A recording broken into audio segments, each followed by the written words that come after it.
All right, guys, welcome back. All right, this video is all about Magic the Gathering 30 in Las Vegas, October 28th to October 30th. Thank you again, Repop, for the awesome gifts.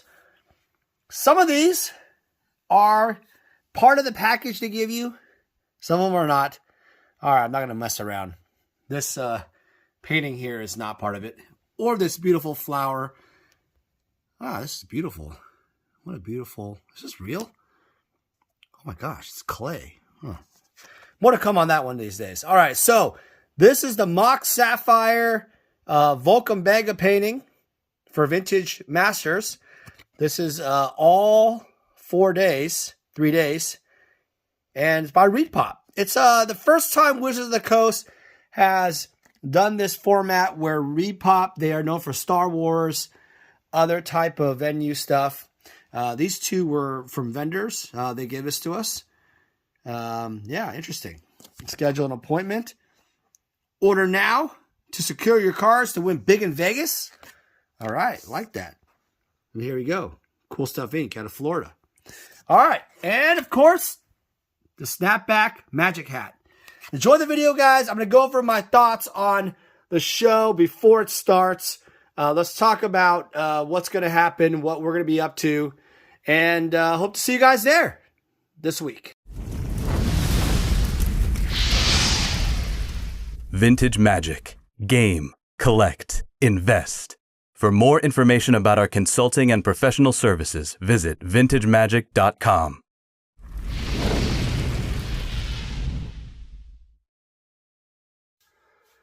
All right, guys, welcome back. All right, I'm really excited to see you guys here soon at the Magic 30 in Las Vegas. This is all about the pros and cons of, as you can see, I wore my mask to prove a point. Before we start the video, I want to go over some important things. Number one, in order to go to the show, you have to wear this mask thing. This thing, again, this thing, once more, over your nose, over your mouth. Make sure it's secure. No messing around. All right. Number two, you need to have this vaccine card. That's right. This vaccine card. Or I think you have to have a PCR test proving that you don't have COVID. All right. I'm going to take this video down and this mask down because there's no one here and I'm not going to spread it around anywhere. But it's really important you bring your vaccine card or you basically take a PCR test for proving you don't have COVID before you come. All right. Another thing. Let's see. It's very important you have a badge. This badge was mailed to you by Repop. The badges for a lot of people that I've talked to, they did not get them or they're missing or I don't know. So be sure to go to the beginning, the registration, and I'm sure you can get this settled, but don't worry. If you've paid, you can prove it. I'm sure they'll let you in. All right. So I'm going to go through the pros and cons of the first Magic Festival since COVID, essentially. And this is going to be really exciting. I'm going to leave tomorrow. It's Thursday. The convention starts Friday to Sunday. We're going to have a lot of fun. I'm going to go over a lot of this video. So please enjoy yourselves. Be entertained. And also, I want some participation. I want to know what you guys want me to do there. I want to know if you guys want me to shoot specific content, whatever, right? I will be there. I will try to do my best to fulfill your needs as you wish. Just like Jazam Dejin, the little genie. I'm going to be that little guy for you. All right, let's do it. Enjoy the video.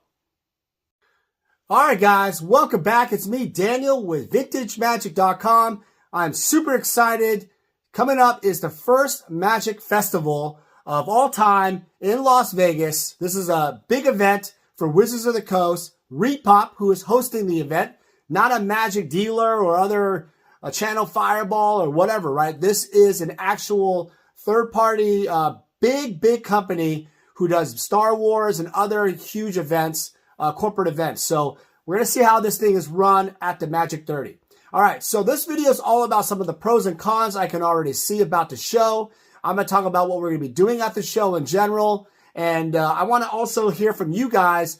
Comment below what you guys want to see for content. I'm going to try to do as much as possible. Obviously, there's some interesting Easter eggs behind me that are going to be shown and surprises. So be on the lookout for some of the news coming out. All right, so let's get right into it. All right, first off, the event, like I said, requires the COVID protocols back in the Stone Age when we first had COVID. That basically means you have to wear your masks, you have to get vaccinated. I think you have to have a booster maybe. Check on their website for the Magic 30. The link will be below, so you are sure to get in. Because if you don't have these things done, or even a COVID test, like a PCR test, like if you went to Hawaii or any kind of foreign country before you get in, you will not be able to enter, I believe. So go to the link below. Like I said, my message earlier. All right, number 2, you have to have your badge and everything else. But I can tell you right off the bat, that is the number 1 downfall of the convention in many ways. COVID, as you guys know, has been going on for the last few years. It has affected our lives in a very, very dramatic way. And I gotta say, for those of us who got vaccinated, we're doing all the right things, protecting our families and such. I don't understand why we have to wear a mask. I don't get it. And think about it this way. You have to get on a plane in Las Vegas, wherever you're from. You don't have to wear a mask at all, right? No COVID tests at all. You're staying in the hotels. You're gambling at the casinos. You're going to the bars. I don't care what you're doing. In Las Vegas, you don't have to wear a mask or anything. So in this convention center, for this convention, for this Magic Festival, you have to wear these. You have to do these items. And look, I'm not going to come here and complain about it further, but I feel that's a big negative. It's a downside to it because obviously, if you're playing Magic the Gathering, you want to talk to your opponent. You want to be able to make specific calls, whatever. You want to make judge, whatever, right? You want to be able to converse, and these masks are going to restrict that. It's going to be, I don't know. I'm hoping the mask police isn't going to be too serious because this is, all over the country. This has been a widespread problem. So I'm hoping, I'm praying that this is not going to be a source of conflict. This is one of those things, right? If we have mask police people, people that are saying you have to wear your mask correctly, and people are not abiding by the rules, you're going to get kicked out probably. And most likely, you're just going to get upset and there's going to be some conflict. All right. Another downside thing that I noticed is the website. The website, there's a lot of links, a lot of information. There's some incomplete areas that some of the vendors, the pictures aren't up, the artists, it's not very thorough, right? It's very thorough, but it's not very easy to follow, if that makes sense. Another downfall, I think, a con to the whole thing is that the artist amount is very low in comparative to other Magic events I went to. Other Magic events, especially in Las Vegas, I've seen artists where there's like 30 or so in Las Vegas. This one, I don't think it's even breaking 15. I don't know. Maybe they haven't updated their list. But what happened was there's about 5 featured Magic artists that Repop, Wizards, I'm not sure who paid for it, were flying out and giving accommodations to. But there's all the other artists, I was told that you have to pay $500 like any other vendor and pay a booth. Now, $500 for the show is a much better deal than, I believe it's like $800 for a table to be a vendor at the show per table. So I don't know if that $500 is per table or a one-time charge. The bottom line is I still believe that artists are guests. I think the artists should be given a free spot, a lottery system if there's enough people, etc. I don't like that. I think the table should be free. I do agree because obviously you have to make a profit that, in this particular case, hotel, airfare, that should be paid by the artist. It's a business. They're going to make money. But the table itself, I think they're guests. They should be given a table for free. Another thing that I think, kind of negative about it is I actually applied to become a vendor at the show in the early stages. I'm not sure if they had obviously a ton of people who basically contacted them, but I was never given the opportunity. No one responded. And I heard other people did the same thing. And I heard that the customer service was just really bad. Now, obviously, I thought about it more like, do I have time to do vending? Am I, we've done that since in 2017. We did a lot more vending, and up until 2018, even 2016, I felt like the vending, ultimately wasn't the right decision. I was given the contact eventually, but it was just the customer service. It was terrible, right? Speaking of customer service, that's the other issue, the badge issue. So there are some people who have not received their badges. If you've not received your badges, there's an email, there's a phone number. Please call them because it's important. You spent the money, you're flying out there. Make sure you get your badges. I'm sure at the event itself, they're going to accommodate people. Don't worry about it. Don't be fearful about it. You will get in if you paid. Okay.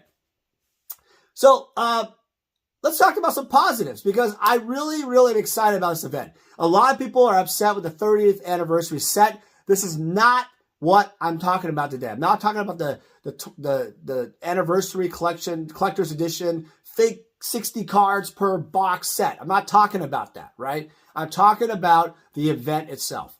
I think, a lot of us are really, really anxious and tired of being stuck in our play groups or at home, whatever.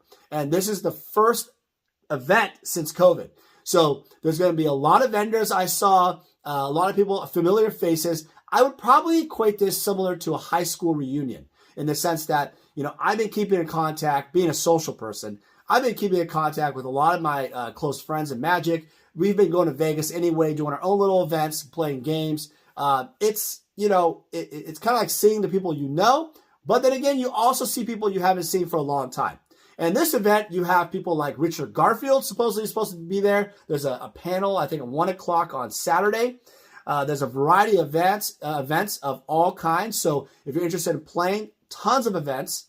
And there's also other type of social media influencers, other panels. And there's also some parties that you could have attended. I'm not sure if you can still get a ticket or something into the parties, but they were part of your badges. Not sure about that. One of the things I didn't like really in this case was the whole idea of the badges and the pricing.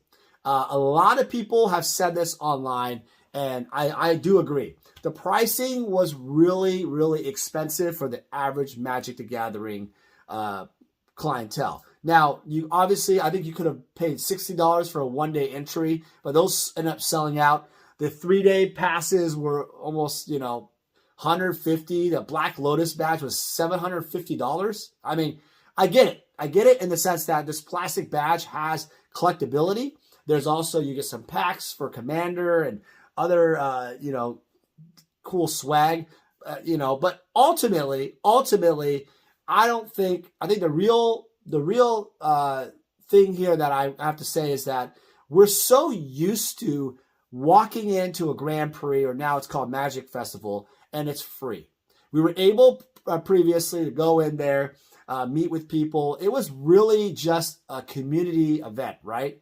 Now it feels like a Comic-Con in the sense. They're trying to go for a new feel, which, on the flip side, I do understand it's a business.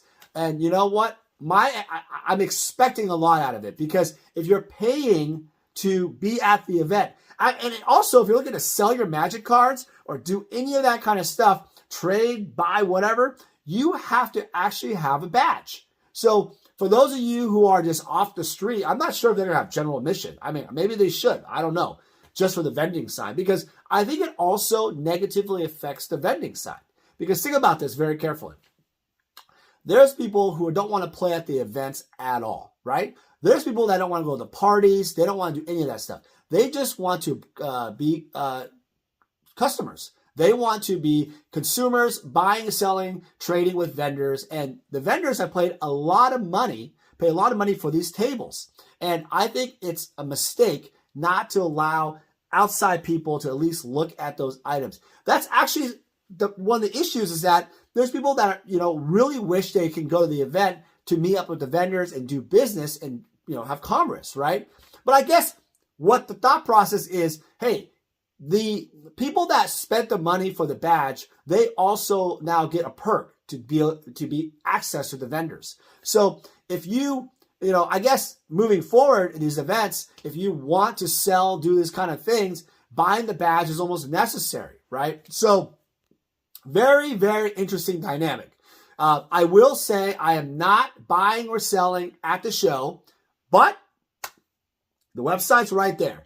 And my cell phone is on the website. You can call me, you can text me, whatever. I have plenty of money to buy whatever you want, but we cannot discuss that at the venue. You can contact me, set an appointment at a local casino near you in Las Vegas. We'll make that happen. Don't worry about that. But I will be able to buy any size of collection pretty much. And I'm really excited to meet some of my old customers and, new friends too at the show. Another thing that I thought was a downside is the old school Magic. Just the whole thing was ridiculous. On Friday and Saturday at like 8 or 9 p.m. each day, you are able to buy the ticket for $50 and you play old school Magic for, ready? Three rounds. I'm not making this up. Draw 3 cards, 3 rounds. You are paying $50 for 3 rounds at 8 or 9 p.m. in Las Vegas. Are you kidding me? There isn't a top 8. There's no special prizes. You get some tickets for some whatever. It's pointless.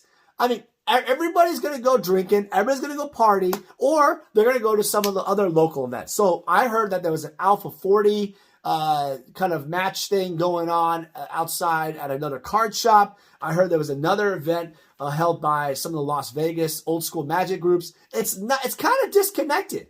But however, if you're interested in playing, the old school Magic groups on Facebook have a lot of information. So don't forget to check that. Don't miss out. I think most of that stuff is happening on Saturday. So that's, at least you have a little bit of time to register. Hopefully they can get you in. I think it's at a pub or something. So there might be a cap on this thing. Anyway, I don't think it's well organized or set up at all for old school Magic. Kind of disappointing. I'm not even going to play. I'm going to be at dinner. I'm going to be socializing with guests and clients. All right. Now I'm going to talk about now what I'll be doing at the show. All right. So I'm going to be doing something really cool at the show. I can't reveal it yet, but you'll see at the show, probably just on Saturday. Yes. Having to do with that piece right there. That's the original, by the way, not the print. I know I've gotten some messages. Can I buy that print? How much is the print? No, it's not a print. It's not a print. Trust me. And if you have a chance to see it, I just gave it away. Whatever. Okay, next. Continue on. The reason why I'm going to the show is to socialize. I am there to network, to buy deals from the vendors, maybe sell some cards, do trades. Always happy to, discuss the current marketplace, stuff like that. That's the first main objective. And second objective, always socialize. And it's Las Vegas. I love Las Vegas. If you are interested in grabbing some lunch, grabbing a drink, I don't know, gambling, whatever, right? Hang out, play some Magic. We can play and talk at the show. I love to meet with you. Pictures, whatever, video, if I have time. Let's do it. Let's have a great time. All right? That's kind of the primary reason why I'm going. I don't care if you are a player, collector, artist proof collector, art collector. It doesn't matter, right? Graded cards, signed cards, every card, older cards preferably. I love to hear from you. All right, so that's really all I have. I mean, now I want to hear from you guys. What do you want to see for content? I mean, let's get creative. I don't want to hear some like crazy illegal stuff. Illegal, with the I in front of it. I want to hear legal things that you want to see that, I can do at the show, right? I'm going to try to find some cool celebrity guests to do some interviews. I'll do my best, of course. I'm going to do some walkthrough of the show, stuff like that with vendors, etc., stuff like that. But all in all, I don't know. I mean, maybe my ideas are boring. I don't know. Maybe they're exciting. I don't know. Please comment below. I want to hear from you guys. All right, guys. Well, thank you again. I hope to see all of you guys. Thursday, I'll be in. So Friday is the show on the 28th of October. The 30th is the last day, and I'll be leaving the 31st. So I hope to see you guys. If you have any questions at all, price, you want to sell some cards, you want to, all that stuff. Again, we have to meet outside of the convention at a casino on the strip near you. Very, very, very simple. Contact me there. My phone number is there. Let's go. All right, let's have some fun. Take care. Hey everyone, it's me, Daniel with VintageMagic.com. I want to share with you more about how we handle consignments. So to begin the consignment process, we actually need to start with the consultation service. In this consultation, I will determine what you're looking to do. And generally, consigners usually tell me, hey Dan, I'm looking to sell my items and maximize the value of their collection. After we determine through the consultation, I usually like to do an appraisal process. And an appraisal process in terms of a consignment is more fitted towards authenticity and valuation for current market values. From there, after a contract is crafted and signed, we will then receive the items from you. The reason why our consignment process is very thorough is we also identify cards that could be graded so then they can maximize higher dollar values. So the payment process is very simple. Once we have sold your items, you'll get an updated ledger and we will process payment for whatever form of payment you need. As a consignor, you're gonna experience our white glove service. What that means is I'm gonna personally handle your collectibles from beginning to end.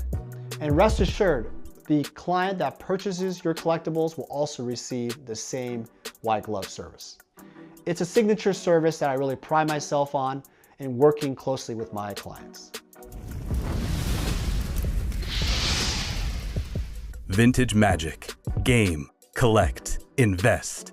For more information about our consulting and professional services, visit vintagemagic.com.